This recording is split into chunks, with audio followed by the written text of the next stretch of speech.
Oh my word. Voor ek julle wys wat ons in daai grot diep onder die aarde gesien het.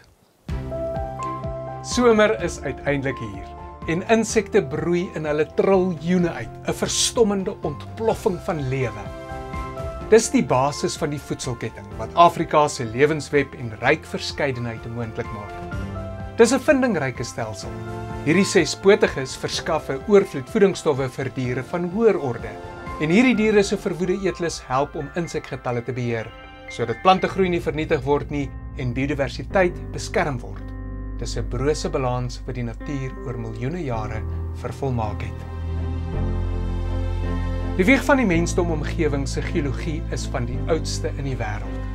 Rotsformasies, berge en valleie het oor miljoene jare vorm aangeneem en onder dit alles is 'n doolhof ondergrondse tonnels en grotte. Op 'n paar plekke maak hulle na buite oop en verskaf die ideale versteekte wegkruipplekke vir 'n oormag klein diertjies wat in geheimsinnigheid gehul is. Diep onder in die aarde se binnegoed is daar digte kolonies van hulle wat in die donkerte wegkruip. En in die nag terwyl ons slaap kom hulle in hulle hordes uit om 'n kritieke rol te vervul. Maar daar's baie geheime oor hulle wat ons nie verstaan nie. En dis hoekom ons ondergronds was.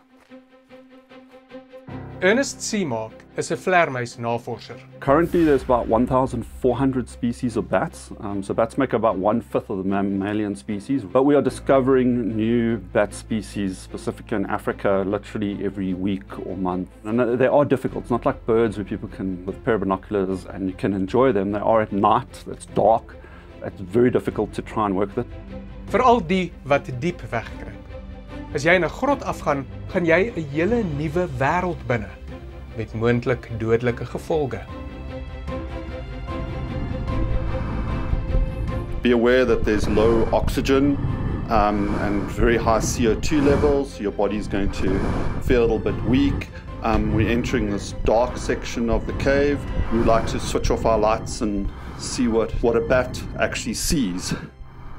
Wow, that's dark. Obviously, bats are able to see perfectly well in this very, very pitch dark environment, but they're using sound. Ja. 'n Grot soos die een vorm 'n hele onafhanklike ekostelsel. En ons weet maar min van die miljoene mikroskopiese lewensvorms wat hier tuis is.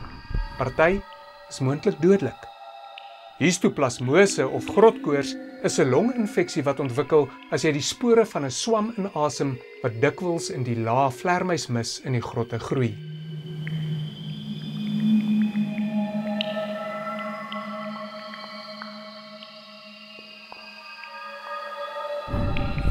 Oh my word. There must be thousands.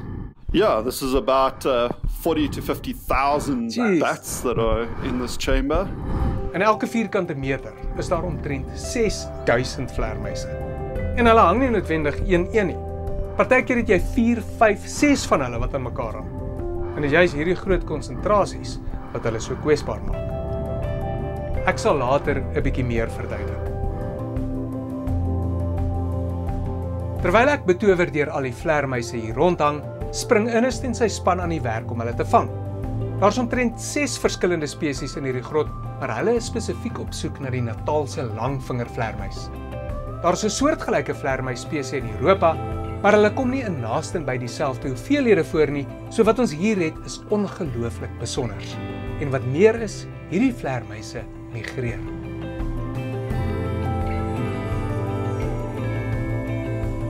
It's a species that is moving across the country. So currently we're dealing with mainly the savanna population, and throughout the cradle of humankind, going down to Potchefstroom, there's potentially a population of over about 1 million or so of these bats in the various different caves. In die koue Hoëveldse winter gaan die vleermuise in 'n tipe hibernasie in, wat die wiegeomgewing met al sy grotte die ideale plek vir hulle maak. Wanneer hulle die grot verlaat, word alles en almal ontsmet, voor die span die eerste klomp vleermuise aanpak. Hulle maak 'n opname van hulle geslag, kyk of hulle mikroskyfies het en laat hulle vry. By the end of October, most of the females are quite heavily pregnant, and then they seem to be moving northwards, so to Makapans and to a cave near Tabazimbi area. Daar gee hulle in massas geboorte, maar ons weet nog nie waar al hierdie vleermuise vandaan kom nie. For all we know, there might be bats moving from Zimbabwe or not, and that's what we're excited to start moving to try and find these cross-border migrations.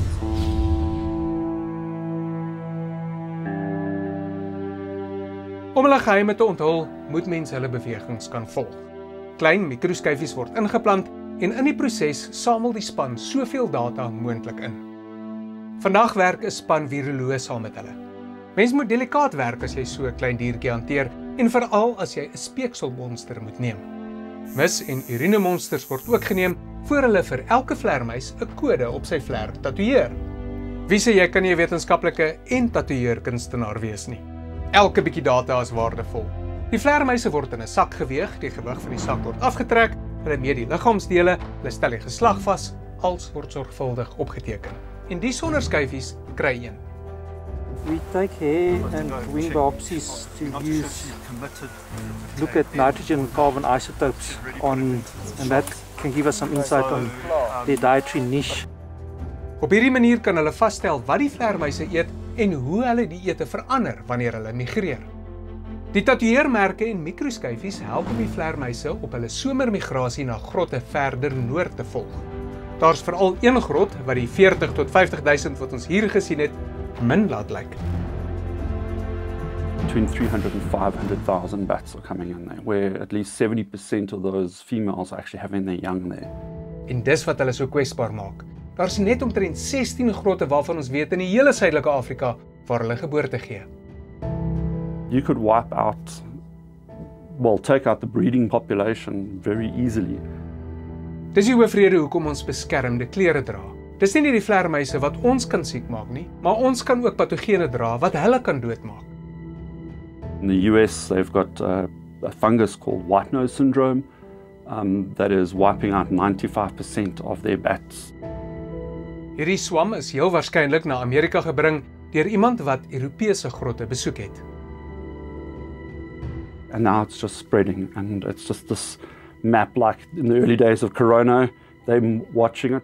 Mens kan jou skaars die uitkring-effek indink wat die verdwyning van vleermuise op 'n stelsel se ekologie het. Na skatting kan hulle waarde vir landbou in Amerika tot ongeveer 750 miljard rand per jaar wees. What is it happening in South Africa? We don't know numbers, even if the numbers started to disappear. We just don't have the monitoring or the amount of data to actually understand. In skat dat daar omtrent 1 tot 2 miljoen Natalse langvingervleermuise net in die Hoëveld kan wees. En elkeen eet omtrent helfte van sy eie gewig aan insekte elke nag. As jy al die verskillende spesies bymekaar sit, is dit tonne insekte wat elke nag gevreet word. Of jy nou 'n kommersiële of 'n bestaansboer is, sonder vleermuise stel tonne ekstra peste jou oorlewing in gevaar. Een keer terwyl Ernest en sy span 'n kraamgrot met 500.000 vleermuise dopgehou het hulle die skok van hulle lewens gekry. Die een nag was daar nog duisende. Following night and there's just nothing. It was just a shock for myself and I mentally prepared myself to just see corpses or something had occurred. Oor die volgende paar jaar het hulle gesien daar's 'n patroon. Elke liewe jaar, rondom 29 Januarie, verdwyn al die vleermuise. For me, it's an odd. We're looking at we looked at weather or patterns, and from the analysis, it seems to be a variable is the day length. But is it so? I mean, they're underground. does daylight or length of the night actually mean much to an animal? But I don't know. It's something that we might need to explore. Een van die maniere om dit te ondersoek is deur 'n kabelleser wat elke vleermuis wat 'n mikroskyfie het en in of uit die grot gaan optel. As we can develop more of these systems, so we can work out who's moving, what the social structure, who's their buddies. Al kan jy waarskynlik sekere vleermuisklanke hoor, is meeste van hulle klanke op 'n frekwensie wat ons ore nie kan optel nie. This is a bat detector. So what this is for bat watchers in the US, this is equivalent to a pair of binoculars to a birder. It translates the ultrasound that is going above our human hearing, which the bats are using. It translates it down so that we can actually hear, and then we can actually see the sonogram. There we go. Yeah, so if his mouth opens, watch how because the mouth echolocation is going through the mouth. I'm going to release. Okay. We are limited by technology to try and understand and interpret that sound. We currently, with the echolocation just from navigation, are still doing it in 2D. A bat is doing it in 3 dimensions. As we can see in 3 dimensions, they are able to get that information back in 3D, and they are moving at quite fast speeds. Jare gelede het wetenskaplikes gedink dat vleermuise met hulle fladderende vliegstyl nie die doeltreffendste aerodinamiese ontwerp het nie. 'n Vleermuis se vlerk is 'n aangepaste hand met 'n duim en 4 vingers wat met vel oortrek is.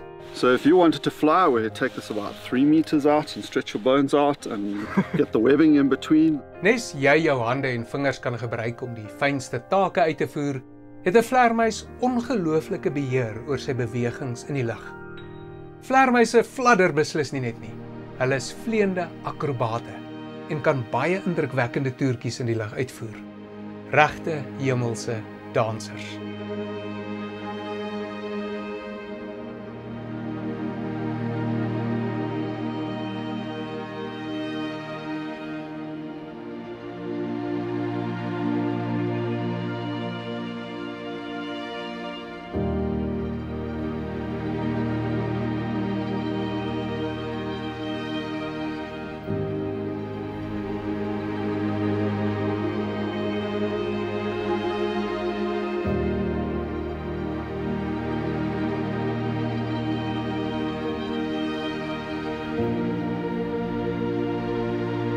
Soos wat hierdie kleintjies die naglig deurdans, is my hart vol verwondering oor hoe mooi hulle is, hoe geheimsinnig hulle is en hoe ongelooflik vindingryk ons ineengeskakelde wêreld is. Terselfdertyd is ek diep bewus van ons verantwoordelikheid om hulle toekoms te verseker, soos wat hulle ons in verseker. Daar's baie mites oor vleermuise as simbool van ons nagmerries. Is dit dan nie ironies dat 'n wêreld sonder vleermuise die eintlike regte lewe nagmerrie kan wees nie? Dis skrikwekkend om myself eens voor te stel.